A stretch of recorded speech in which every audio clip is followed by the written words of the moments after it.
Lebel, professor in finance at Équipe. Thank you. Welcome.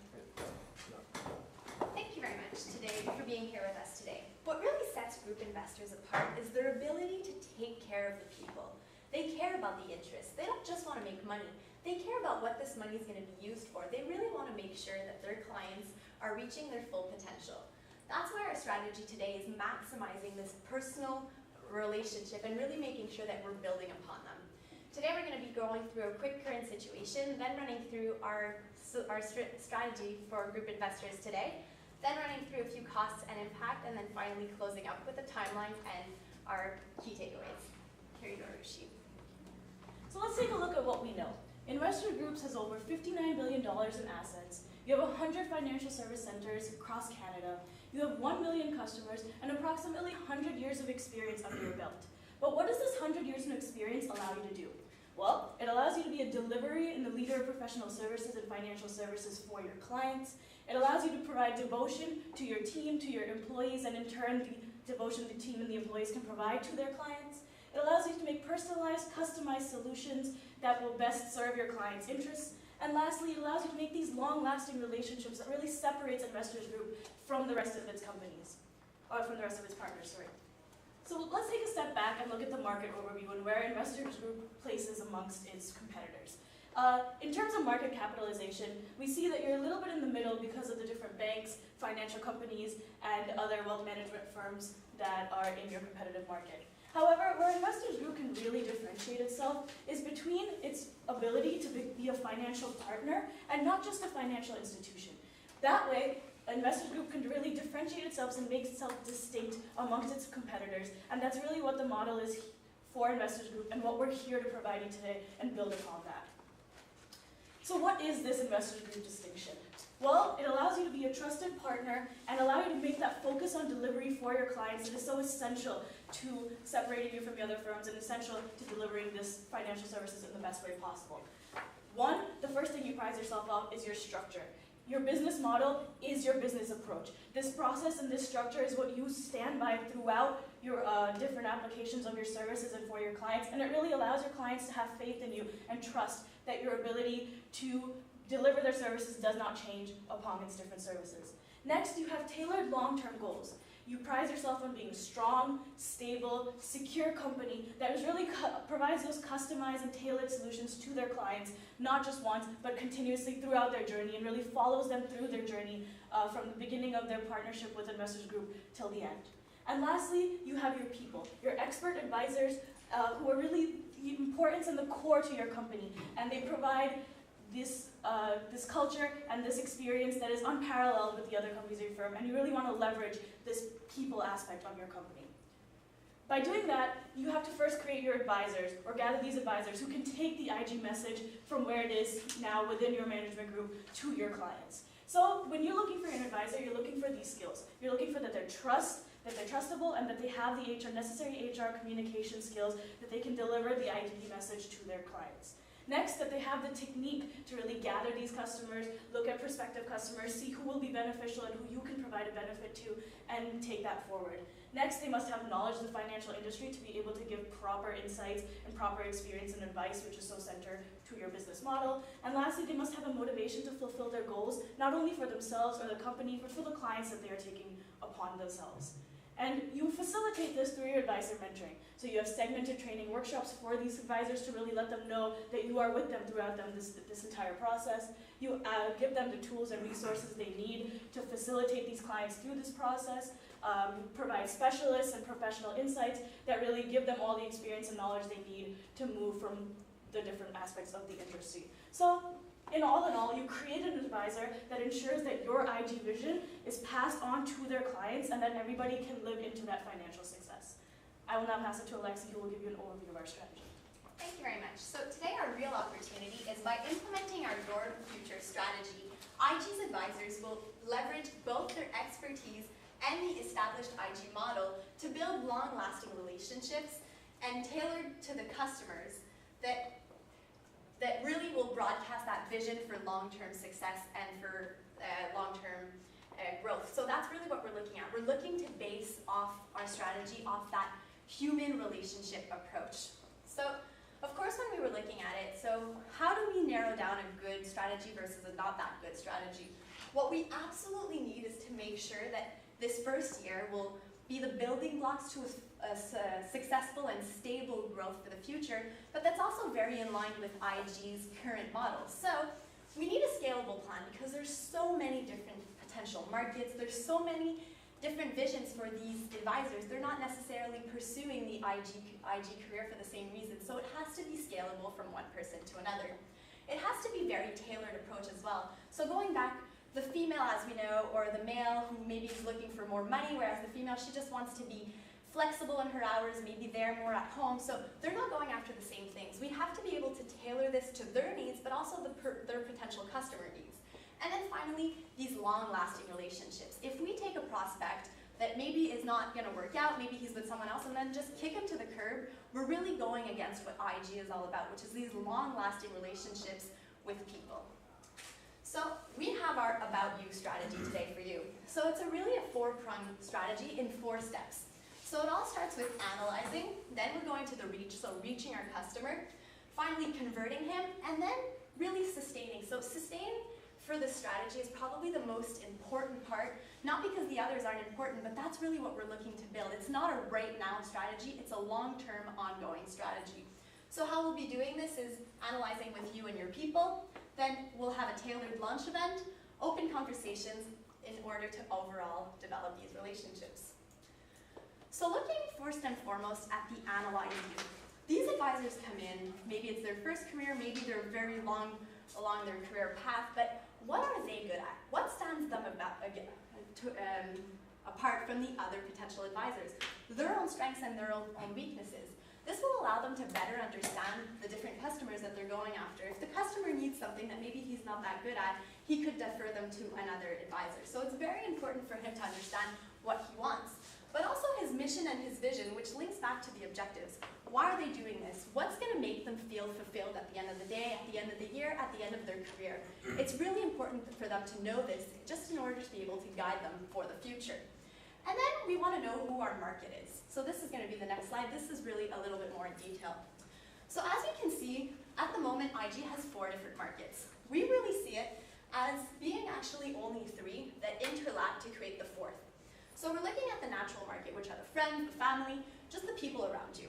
Then the interest market, so similar hobbies, maybe similar backgrounds. And then IG current markets, so baby boomers, the nexters, and all that. But what we really see is that when they overlap, let's say we're looking here at the natural market overlapping with the IG targets, well, we get these high potentials. Because they're overlapping, these are really the people that have the best potential growth for this advisor and for IG as a whole. And as you can see centered here is, of course, the prime or the best of the best, but that won't always be necessary. So I'll always be possible. So what we're really looking to do is see where they overlap and then understand who is this person. Because they may be overlapping in the natural market, which is my friends and my family, and then maybe in the interest market, I don't know, I love karate and I went to a certain university. So all of this really sets them apart from another advisor that could be looking at the same interlapping market. So it's really important for this advisor, because they will be going after these people within their network, to really understand who they are. What sets them apart from another market? Do they like the same interests? Can we talk to them in the same tone that we can talk to another person? So it's really about understanding the people. What do they have in common? And then finally, how can we approach them? So then once we know this, and now we've understood what our market is, we've understood what we're good at, how do we talk to this market? So we know who they are, we know what they like, but then how do we get them to know about us and to ultimately join Investors Group? So we're really looking at to have this tailored event. This is not a business event, it's a meet and greet. It's just to discuss, I'm newly in the market, I'm doing this, I'm good at this, and I think that you could be a good potential customer. So if we know that this one person, let's say they're going after nexters. So they're very young people, up and coming, busy. Well, maybe the best way to go after them is with a 4 to 7. So right after work, just come have a few cocktails, let's discuss. Maybe they're crazy outdoor folks that love to do adventure, thrilling activities. Well then, let's host an expert workshop with them. Let's give them a little bit of what they want, put them in a happy mood, and then discuss with them. So this is really all about open communication. And we are looking, so once again, depending on the scope of the advisor, what they want to do, to 20 to 100 people, because there is a lot of work involved in both inviting these people and following up with them. So we want to make sure that they have everything they need. So then we want to invite them. This has to be personal. It can't be a mass call on Facebook, hey guys, I'm an advisor, come join me. It has to be a direct approach, a direct phone call. I've targeted you as a potential client for me. Would you be interested? Come to this event, let's chat. It has to build relationships. So this advisor, if he agrees to invite 80 people, he has to make sure that he shakes the hand of all these 80 people, because this is to create this relationship. And then finally, we want to have this follow-up. So the last thing we would want to do is invite these people and then just let them go or not really know what's happening, right? So the advisor must absolutely call all of these people individually. Hello, thank you so much, Grégoire, for taking the time to come to my event. I hope you found that this could be a potential partnership. I would like to book a next meeting for us to sit down and maybe more discuss about your objectives. And then I will be sending you a follow-up survey. This survey is really key for the next steps of better understanding what the objectives are of these people and are they aligned. So just a little bit more, what's your current career? What's your current goal? Are you single? Just to better understand. So this will all be done through the phone call. And now I will pass it on to my colleague Joachim to talk to you about the rest. All right, so now that we've had our event, we've spoken to the people one-on-one, and we started to understand really, are we establishing a target market that we think will be successful? We have to reevaluate. So we have to say, have we reached the goals that we wanted to at this point? Now that's really key with the survey that Alexi just mentioned. So we're going to be able to create a profile of of the people we've spoken to and really understand, do we think that this target is going to be successful? If not, it's time to step back again and start again from the beginning with looking at the target markets again and perhaps reevaluating a different type of market. However, if you think it's successful, then we move on to a one-on-one conversation. This conversation is really about focusing on the people you first and foremost think will be very, very promising clients. So you've spoken with these people one-on-one, and it's clear to you that some people are more inclined to become a client than others. These are your priority, and a target for this is going to be 25% of the people at your event. So like we said before, different people have different numbers of, different advisors have different number of clients that they would like to have. So we're not putting an exact number of clients that they should be reaching out to. We're saying from your event, there should be 25% of people that you're really prioritizing to get them to meet with you one-on-one and discuss their investment horizons. Beyond that, there's of course a 75% that you can work into if those first 25% are not as successful. But then we move on to the first meeting. So here we really want to build a very strong foundation and understand what the long-term relationship is going to look like. We want to talk about their goals and interests. What do they want to do with their money? We want to draw a 10-year plan together. So the key here is really, where does this client see themselves in 10 years? Because we don't want this to be a short relationship. We want to help them over the long run. When are they going to be investing? What do they want to invest in? How do they want to invest? And why are they investing? What is their motivation? We really want to understand them from a personal level. We want to be able to really discuss every single facet of why they're investing. And finally, we want to determine their expectations. What do they want to achieve? Why are they trying to achieve this? And what is a good result for them in a certain time frame? So looking at the long term, we want to really foster this long-term relationship. So this one-time event and this meeting, it's not going to do enough to really foster that long-term relationship. So we want to be able to give ourselves up for these clients. The advisors really have to be able to offer a 24/7 promise for support. These clients are going to be giving these advisors their money, and they have to be able to offer them support whenever they most need it. If they need information, if they want to know what the market is looking like, any information they might need, they have to be available to provide that. The client always comes first. Then we're going to look at the follow-up meetings based on the conversation. So if this person is someone who is quite risk averse and they want to know what's happening all the time, then we have to set up very regular meetings with them in order to make sure that they're satisfied in the direction that we're taking with them.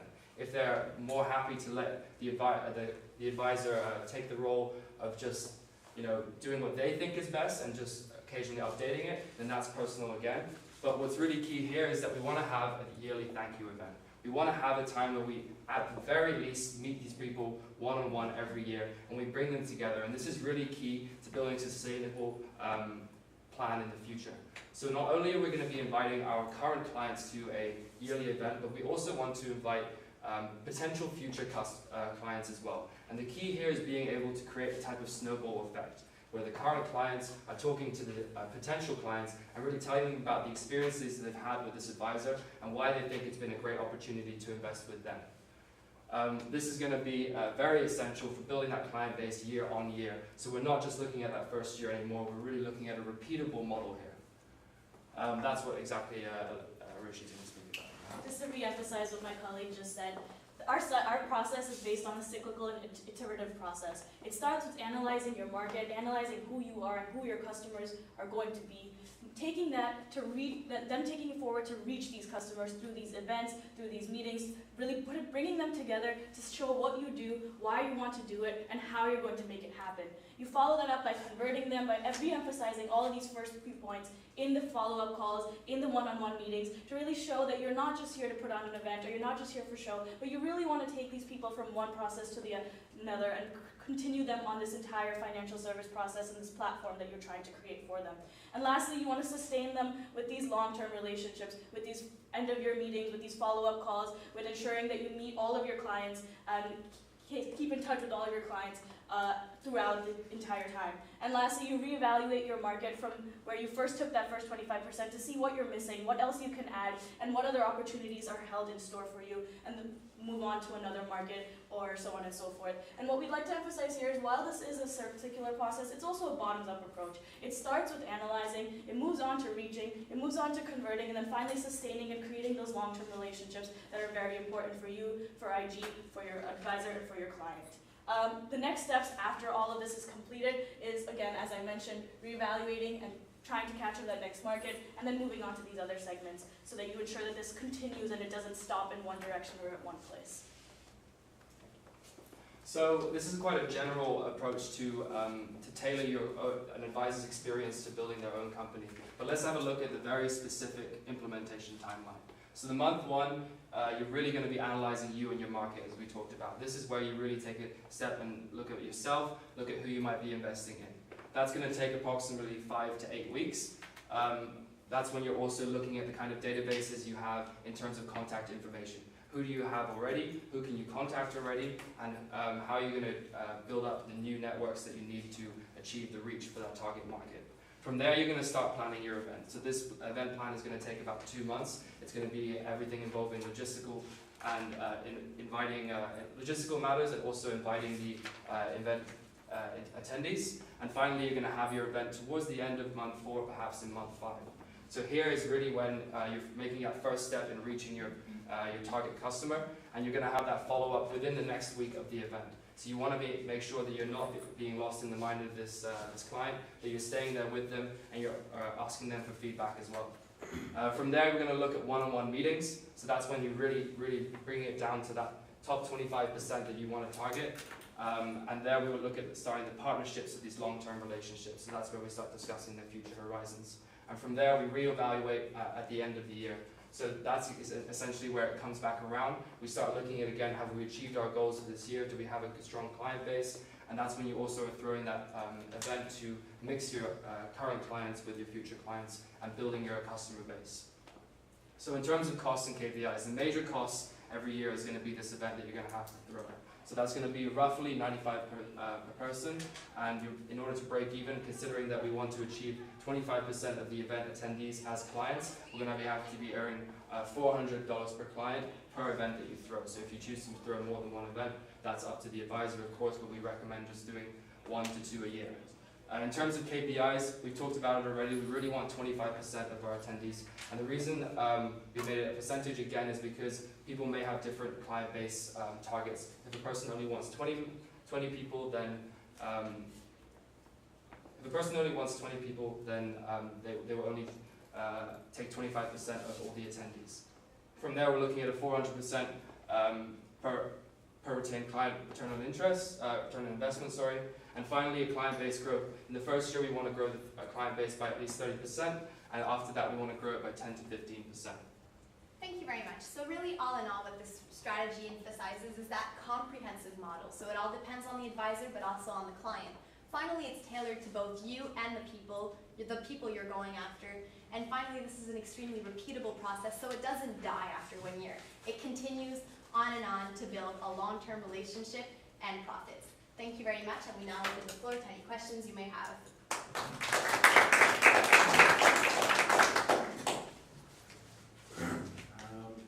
I think you guys have a really good idea of the business model.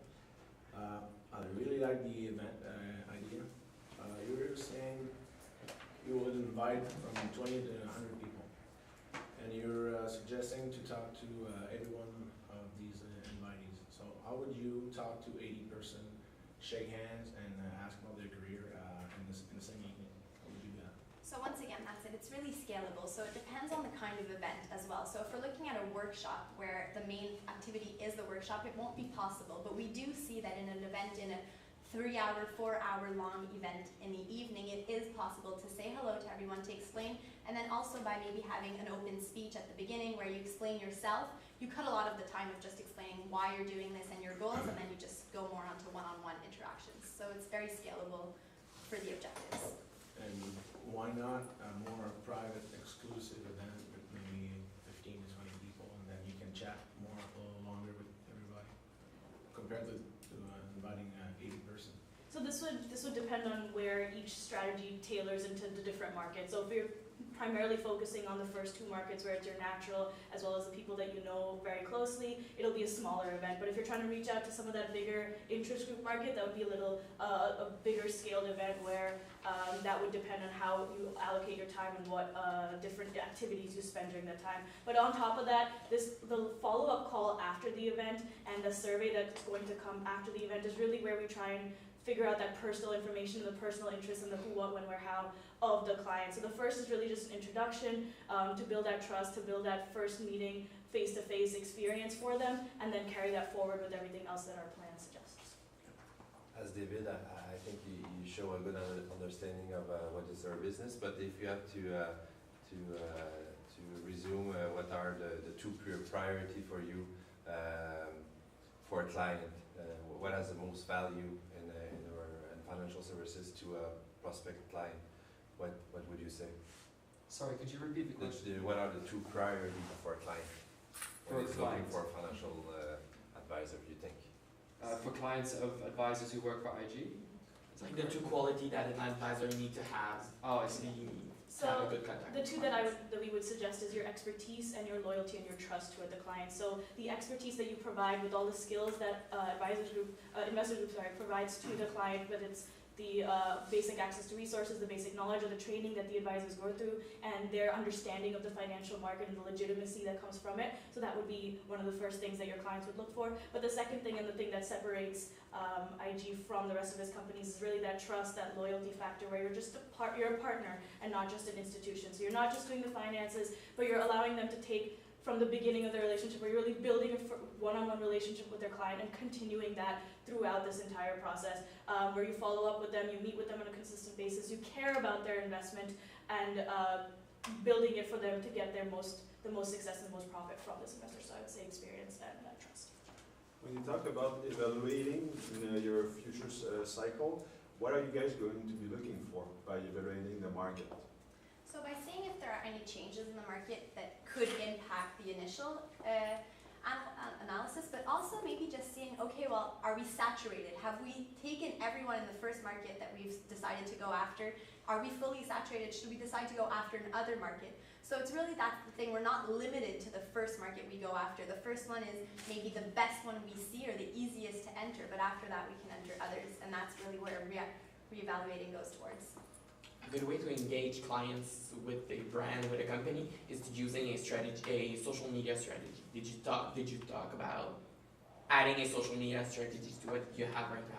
Absolutely. So in the first part where we talk about looking at yourself, this is also a time where the advisor can be taking the time to update all of their accounts, make sure that everything is very integrated. They don't want to have any discrepancies in the information that clients may be reading about them. So that first sort of 2-week period where they're looking at themselves and what they value is also a time for them to update all of their profiles, all of their LinkedIn's, social media accounts and such, to make sure that they're creating an integrated and consistent message for the clients. Thanks. How many events like this would you host a year? So So that's it. It would be up to the advisor's discretion, but we're looking at one event at launch and then one follow-up event every year. So a thank you event for both our current clients, but also potential prospects that could come, chat with current clients, see what their experience is like, and allow us to have that human interaction that's not in an office talking numbers only. I know you're talking about your 25% conversion. Je suis désolée, c'est terminé.